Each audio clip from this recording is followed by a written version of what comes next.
Everyone, it's Eugene, and welcome to another video. What I'm going to be doing today is showing you how you can share your point cloud data using Stitch3D.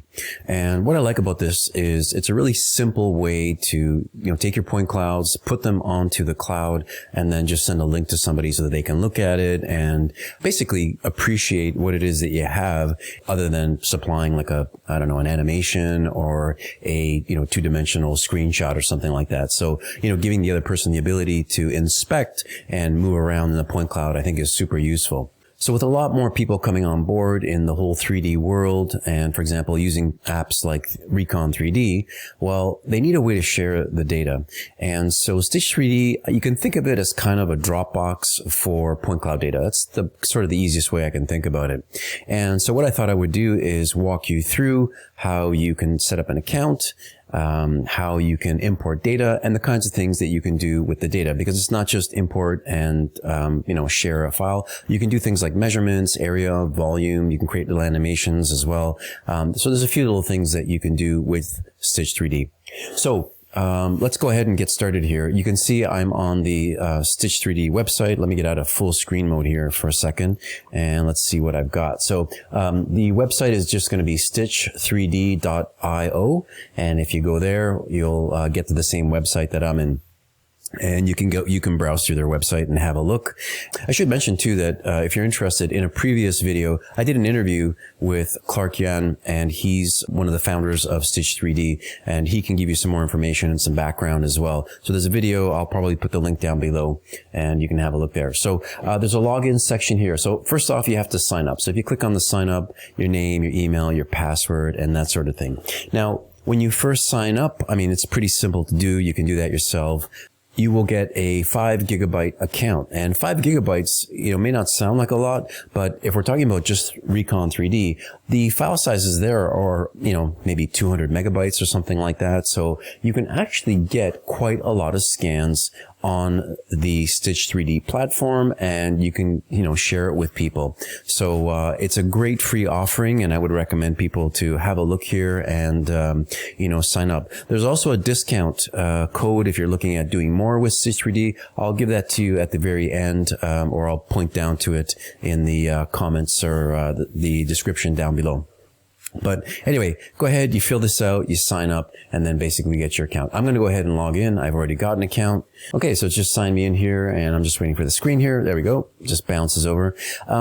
So this is the basic interface, and I'm not going to go through every single detail, but it's pretty simple to use. On the side here, you see it's got home, files, canvases, shares, favorites, trash, stuff like that.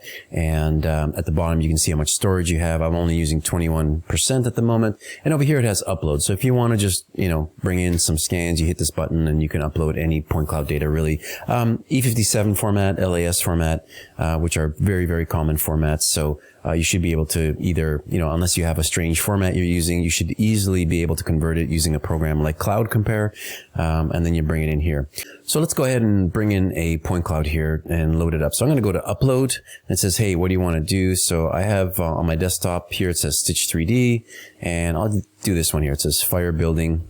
And what will happen is down in the bottom corner here, you'll see that it's going to be processing the scan. So it uploads it to their system, and it does a kind of conversion. Now, I have noticed that depending on the file size and depending on the servers and how busy it is, that sort of thing, it takes some time to process. It may take some time to process. I've had it where it's really quick, and then I've had other times where I've had to wait a little bit. But nonetheless, that's just the process of bringing it in. I've already got scans here. You'll see that I've got this flipped airplane, E57, transformer truck, and stuff like that. So while this one's processing, I'm just going to go ahead and go into one of these. I can just click here, and you'll see that it's loading at the top. Okay, and there we go. Let me go back to full screen here, just so I don't have all the other stuff hanging around. So there you go. This is a scan that I did with Recon 3D. It looks pretty good. And there's some settings that you can change for this. So over here on the left, you'll see it says selector, annotate, distance, area, volume, and fly through. So these are all the different things that you can do. But this is under the workspace tab. If you go to settings here, you'll see that I've got things like display, custom, point size, point density, and things like this. So very quickly, if I go through the display, it says adaptive. So adaptive, it's going to change the point size, depending on how far you are from the camera. Now, if I want to have that fixed and I go to custom, then basically you start seeing it gets a little sparse, but I can just adjust the point size like this, and I can make the sizes as large as I want. So maybe I'll just put it on the second notch there or whatever, and I can live with that. That's great. As we go down, point density, well, I can say low, it's not going to be that big of a difference here is what I'm noticing, because this was probably scanned at 2 millimeters or something already, and there's not a lot of points. So even if I put it on very high or low, I'm not noticing a difference. But in the case where you have, maybe tens of millions or hundreds of millions of points, then it could make a difference here. Units are set to meters, and then I've got this effects button. So you got color, contrast, and shadows. So you can shut off the effects, okay, and then you don't have any of those options other than you can choose how to display the point clouds. There's an elevation map here, and I'll go back to color, and I've also got effects. So let me put the effects back on, and it says contrast and shadows. Let me take the shadows back a bit, and if I turn it all the way down, it tends to be very similar to how I actually scanned it. So it looks pretty good there. You have some earth controls and the navigation cube. So the navigation cube is up here in the top right, and the earth controls, if I turn those on, let me see here. If I turn it off and on, if they're actually going to show. It does have, well, I think what's happening here with the earth controls, this is not a georeference scan, and so it actually doesn't look like it's coming up here. I do have this for another scan, and I'll show that one to you afterwards. Down at the bottom here, you'll see it says slice and box. So it's great. You got this nice little box that you can use to cut away or maybe look at things like this. Let me just cut this halfway. There you go. You can do some stuff here with sectioning and isolating different parts of the point cloud. If I go back, I'm just going to go reset here like that, and I'll shut it off. I don't want to see it. So that's pretty cool. You have a full screen mode down here. I'm not going to touch or play with that, but these are some of the basic settings that you have with respect to, adjusting your point cloud and such. So let's go in now and let's look at some of these things like the annotate, the distance, and that sort of thing. So on the annotate, what's cool about this is it will move to a camera position, a set camera position whenever you click the annotation button. So let's say, for example, I was interested in the identification number that's back here. So if I click on this point here, I've got this annotation. So I can call this maybe the I don't know, call number or identifier. I'll just call it the ID maybe. ID number. Sure. Why not? And the, N, what is that? I got to turn my head upside down. N52706. So let's do that. I've got that there, and it says show, and that's good enough for me. So I'm going to click on that. So now it's showing up there. You see when I hover over it, it highlights. Now if I move out of this position, I just come over here or something. If I click on this, it flies right back to that position. I love that. I like that feature because it puts you right in perspective and you can see what the text notes are and that sort of thing. So that's really simple to do. If we go to the distance tool, let's say we want to look at the wingspan here. So I'm going to click on here, and then I'm going to click on the other tip here.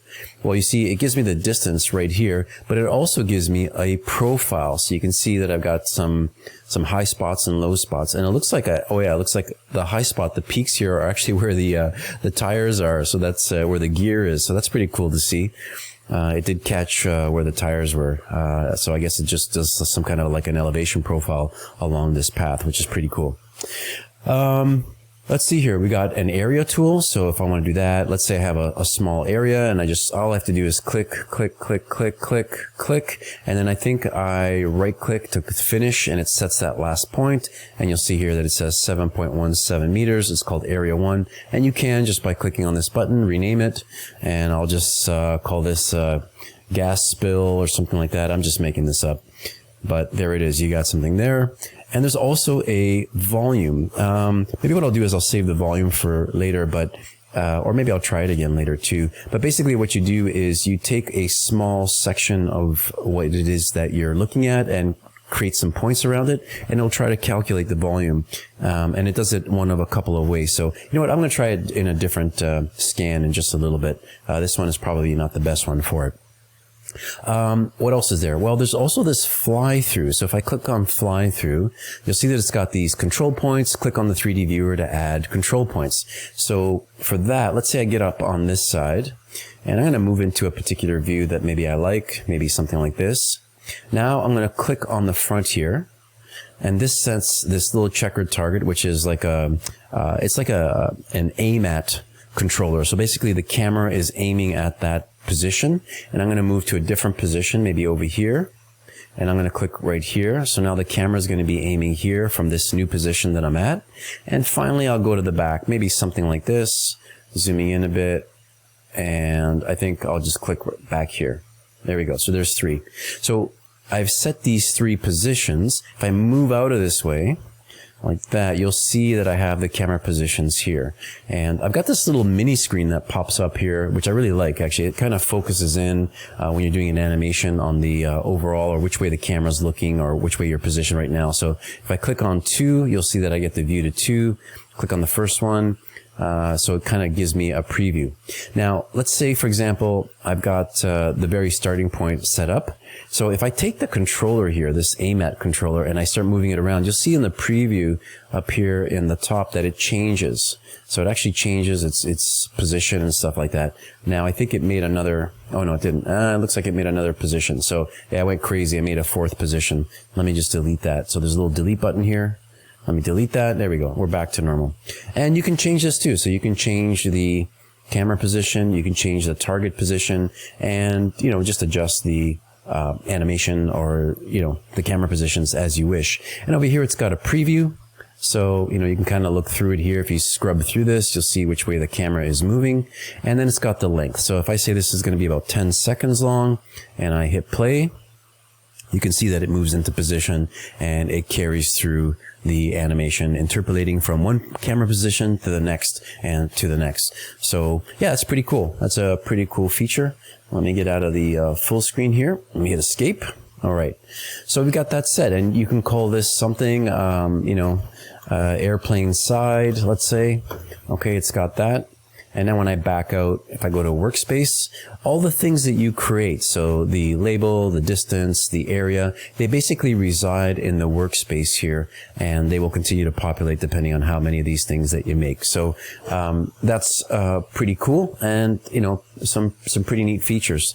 Now, it does have some other options up here. So for example, you'll see up here, if I click on this, it says, you know, create a canvas. Now, I'm not going to get into the canvas. I believe this feature is may be removed in a future release, so I'm not going to worry about that. But it looks like you got this share button here. So if I click on this, it says, you know, share and invite, and you can copy the link, and you can make it public or you can make it private.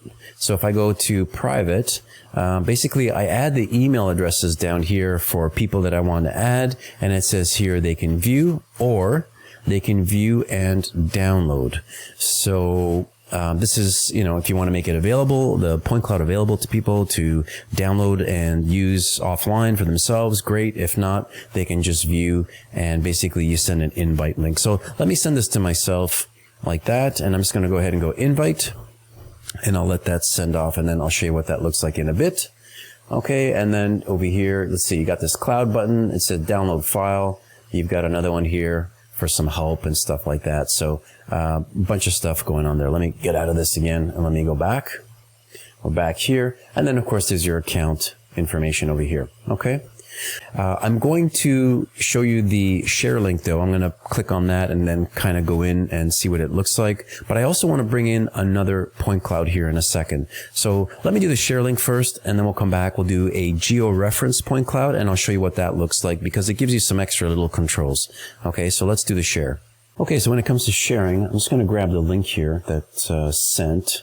And what I'm going to do is make a new window. I'm going to paste the link and then click OK. And I really won't get into this all that much. It's just going to show you that you can get to the file and you can access it, and the point cloud's available or whatever. And there you go. Now, this is probably not going to work exactly the same because I'm already logged in, and you need like an external user, but you get the idea. You just go to the, if I go back to that share, I'm still on my account. You can see that I've sent it to some people, but I've got the private. You can copy the link here and then send the link You know, especially like if it's public, then anyone with the link can get it. So that's how you would share it there. But I'm going to go back to my original screen here and continue on. So let's do that. I'm going to go back and, well, I'm not going to save this. I'm just going to exit this for now. And let's look at some of the other scans that we have. So I've got all of these here. That looks pretty good. And the other one that I'm going to show you is this is one that has been shared with me. So if somebody shares a scan with you, if I click on this shared tab that's over here, and I'm just going to go ahead and click on it, and it should load up. Let me see here. Oh, I got to double click. Excuse me. And there we go. You see it's popping up here. So this is a geo-reference point cloud. It has a coordinate reference system, and you'll see that I have another little option down here. Okay, so when I go down, all the other options are in existence here. So you got your workspace, your settings, everything's the same, annotate, all the stuff that I went through. But down here now I have satellite imagery. So I can basically click on that. And now I have a satellite image, and if I cruise through here, you'll see that, you know, things are lining up where there's this river, there's this roadway, and stuff like that. So it's pretty well aligned. It looks pretty good, actually, like you can see here right on the edges. In terms of controls here, if I go through, now I can see the point cloud is a little high.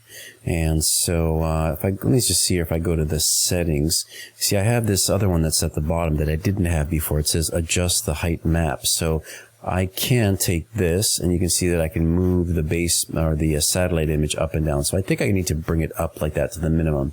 Yeah, that's about as close. There's a little bit of a separation there, but it just gets it a little bit closer so you don't get as much of a gap. So that looks, yeah, it looks pretty good. You see how that kind of falls on top of each other there. So that's pretty good. But this is really a nice feature, right? You can overlay your scans if they are georeferenced properly inside of a satellite, and you can also change it to like a street view or something like that. And so you can see that it aligns really, really well. You can see the river there and the riverbank and trees and stuff like that. So really cool. I like this feature. It's a nice little feature to really just sort of make sure that everything is in reference. So another really cool feature. Okay, so the only thing that I haven't shown right now is the volume feature that's over here. And for that, I think I'm going to go back to the other scans that I have, and I'll see if I can figure out something else. So we're on the Share tab now, so I'm just going to go back to my files up here, bring up the scans, and I'm going to use this one here. It says DUVOK. Yeah, I think I'm going to bring this one in. So let me get that one going here. So this is a scan done with Recon3D. This was done in Turkey, actually, and just on one of the streets, and I remember seeing this, and I thought, hey, it looks pretty cool. I think I'm going to scan it. Now, if I go to my settings, I think what I'll do is I'll take the point size up just a tiny bit, but you can calculate volume. So this little box that's over here, now I may not do this perfectly, but it's just the only thing that came to mind here.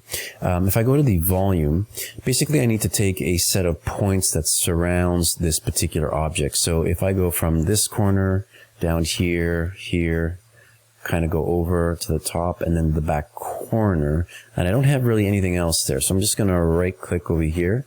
It sets that point.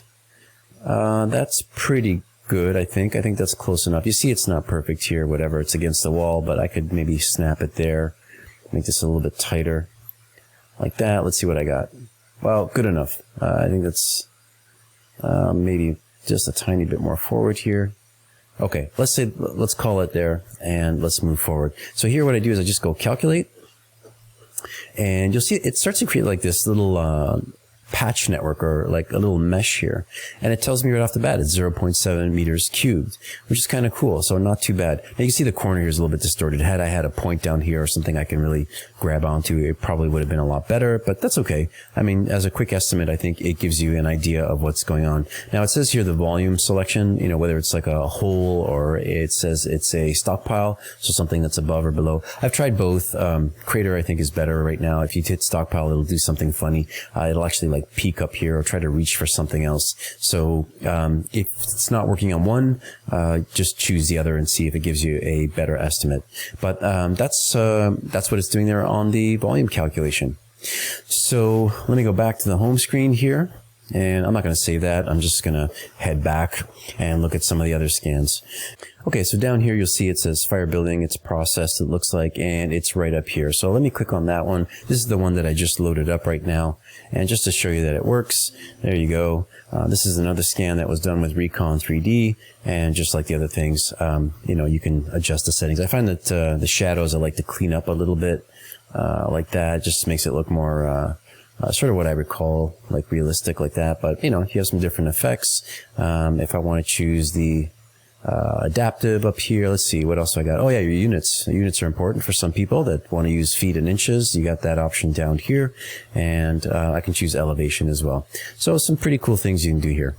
Okay, now as a little bonus, the people at Stitch3D have given us a little discount here. So if you're interested in signing up and upgrading your plan, I would say, hey, for the free version, it's 5 gigabytes. It gives you plenty of space. But if you're going to be working with larger data sets that you want to provide your clients and things like that, go ahead and sign up. This right here, the Recon 3D, if you put that in, you'll get a 20% discount. So I'll put it in the comments down below. But hey, if you're interested in Stitch3D, Recon 3D, no dash, just Recon, capital R, 3, capital D, and you get yourself 20% discount, which is pretty good. And you get a ton more space, and you can handle a lot more data. So that's it for this one. Thanks very much, everyone, and hope to see you soon. Bye-bye.